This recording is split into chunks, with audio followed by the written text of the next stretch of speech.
Hello students, नमस्कार। कैसे हैं आप सभी? आशा है आप सभी अच्छे होंगे और साथ ही आप अपनी पढ़ाई लगातार कर रहे होंगे। स्टूडेंट्स, मैं बिमलेश कुमार आप सभी का आपके अपने चैनल जीएमडी क्लासेज में हार्दिक स्वागत करता हूं। आइए जानते हैं एक परिपक्व पराग कोश की संरचना के बारे में। तो स्टूडेंट्स, पिछली क्लास में मैंने आप लोगों को बताया पराग कोश जो होता है वो कितनी पालियों में बटा होता है और साथ ही कितने स्तर होते हैं, लघु बीजाणु जनन क्या है। तो स्टूडेंट्स, उसी श्रृंखला को बढ़ाते हुए आज मैं आपको चित्र के अनुसार समझाऊंगा कि पराग कोश जो होता है किस तरह से व्यवस्थित होता है। तो देर ना करते हुए आइए शुरू करते हैं आज का सेशन। तो स्टूडेंट्स, सामान्य रूप से पुंकेसर में दो पराग कोश पाए जाते हैं, या यूँ कहें कि पराग कोश जो होता है वो दो पालियों में बटा होता है। इस प्रकार का पराग कोश जो होता है वो द्विकोष्ठीय या डाइथिकस कहा जाता है। आप देख सकते हैं, एक पाली ये है और एक पाली ये है। तो इस तरह से ये जो है परागकोश दो पालियों में बटा रहता है और इस प्रकार का पुंकेसर जो होता है वो डाइथिकस पुंकेसर कहा जाता है। और ये मटर, सरसों आदि द्विबीजपत्रीय पौधों में पाया जाता है। और जब पुंकेसर में केवल दो परागधानी युक्त पुंकेसर पाए जाते हैं तब ये एक कोष्ठीय या मोनोथिकस पुंकेसर कहलाता है। स्टूडेंट्स, ये पाया जाता है गुड़हल में, ठीक है। और परागकणों का निर्माण कहाँ होता है स्टूडेंट्स? तो परागकणों का निर्माण जो होता है वो परागधानियों में होता है। तो आइए जानते हैं कि एक परिपक्व परागकोश की या पुंकेसर की संरचना का विस्तृत अध्ययन। तो स्टूडेंट्स, आपके सामने जो चित्र है वो है एक परिपक्व परागकोश की अनुप्रस्थ काट का चित्रीय निरूपण। तो स्टूडेंट्स, प्रत्येक परागकोश में दो कोष्ठक पाए जाते हैं। आप देख सकते हैं, मैंने दोनों कोष्ठक बता दिए हैं। जो पराग कोशक की पूरी लंबाई में फैले रहते हैं और अनुप्रस्थ काट में गोलाकार प्रतीत होते हैं। इन पराग कोशों में लघु बीजाणुधानी यानी कि परागधानी पाई जाती है, जो कि ये हैं स्टूडेंट्स, ये चार हैं, ठीक है। आप समझ रहे होंगे। आइए आगे बढ़ते हैं। सामान्य रूप से एक परागकोश में चार परागधानियाँ पाई जाती हैं और इन्हीं में परागकण या लघु बीजाणु मात्र कोशिकाओं का निर्माण होता है अर्धसूत्री विभाजन के फलस्वरूप, ठीक है स्टूडेंट्स। प्रत्येक पराग कोष्ठ जो होता है उसका निर्माण कोशिकाओं के चार स्तरों से होता है। ये चार स्तर जो कि बाहर से अंदर के क्रम में निम्नलिखित प्रकार हैं। आइए देखते हैं स्टूडेंट्स। सबसे बाह्यतम जो स्तर है वो ये है एपिडर्मिस, इसको बाह्य त्वचा कहते हैं। और इसके अंदर वाला जो स्तर होता है स्टूडेंट्स वो होता है एंडोथीसियम, ठीक है। कौन सा स्तर होता है? एंडोथीसियम। इसे अंतस्थीसियम भी कहा जाता है। और इसके अंदर वाली जो परत है स्टूडेंट्स वो कही जाती है मिडिल लेयर, इसे मध्य परत कहते हैं।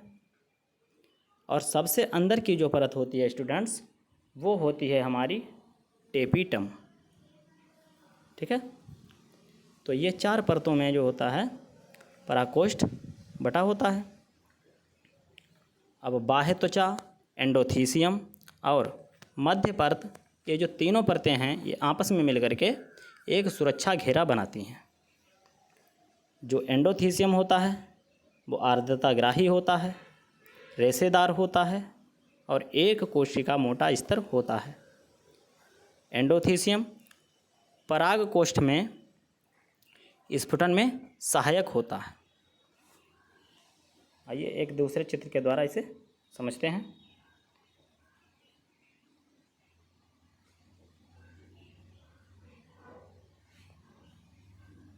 दूसरा चित्र है स्टूडेंट्स हमारा ये, इसमें भी वही 4 लेयर हैं।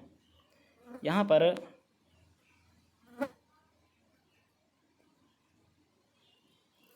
पर स्टूडेंट्स देखिए ये भी 4 लेयर हैं। इनमें एपिडर्मिस जो कि बाह्य स्तर होता है, उसके बाद एंडोथीसियम, फिर मिडिल लेयर तीसरा स्तर जो आप देख रहे हैं, और सबसे अंदरूनी स्तर यानी कि अंतः स्तर जो है वो कहलाता है टेपिटम।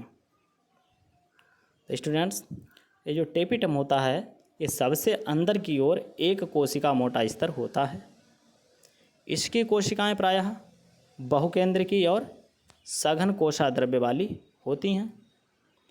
इनका जो प्रमुख कार्य होता है वो परागकणों को, तो ये जो टेपिटम होती है जो कि आप देख सकते हैं एक कोशिका मोटा स्तर है, ये परागकणों को पोषण प्रदान करने का काम करती है।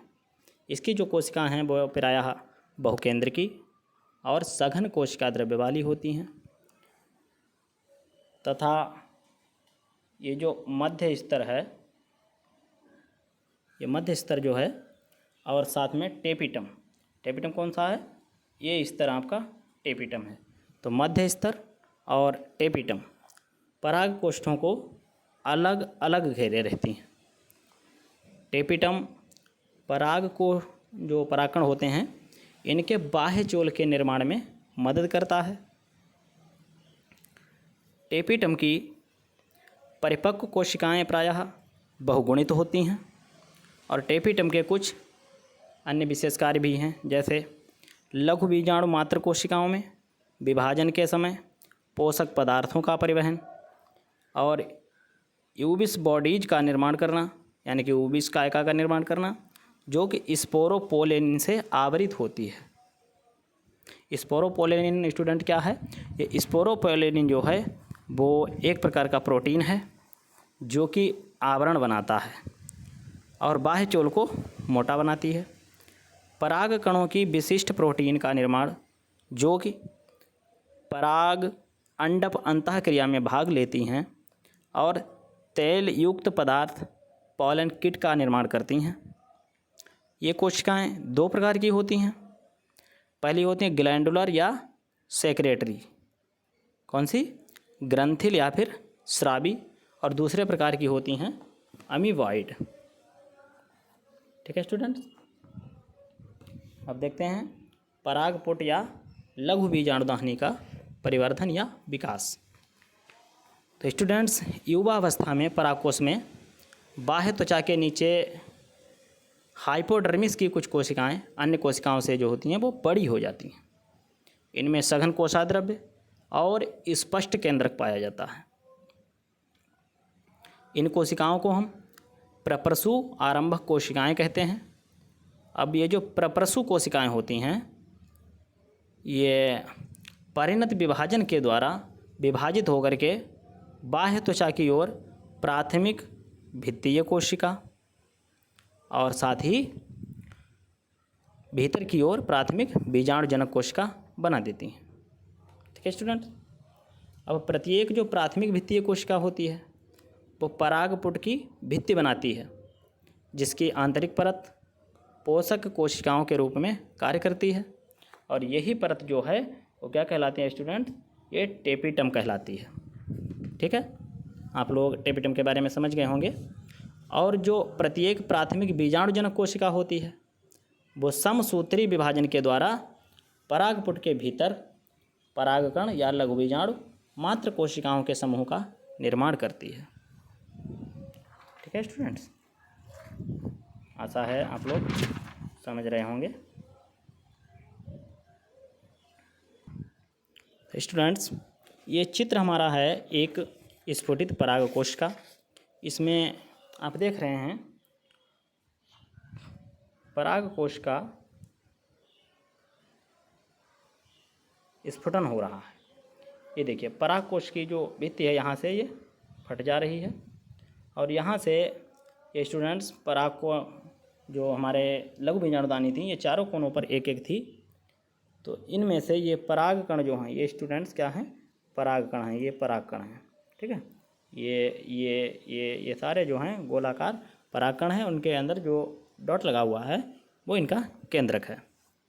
तो स्टूडेंट इस तरह से पराग कोश की भित्ति फट जाती है और पराग कण जो होते हैं ये बाहर आ जाते हैं।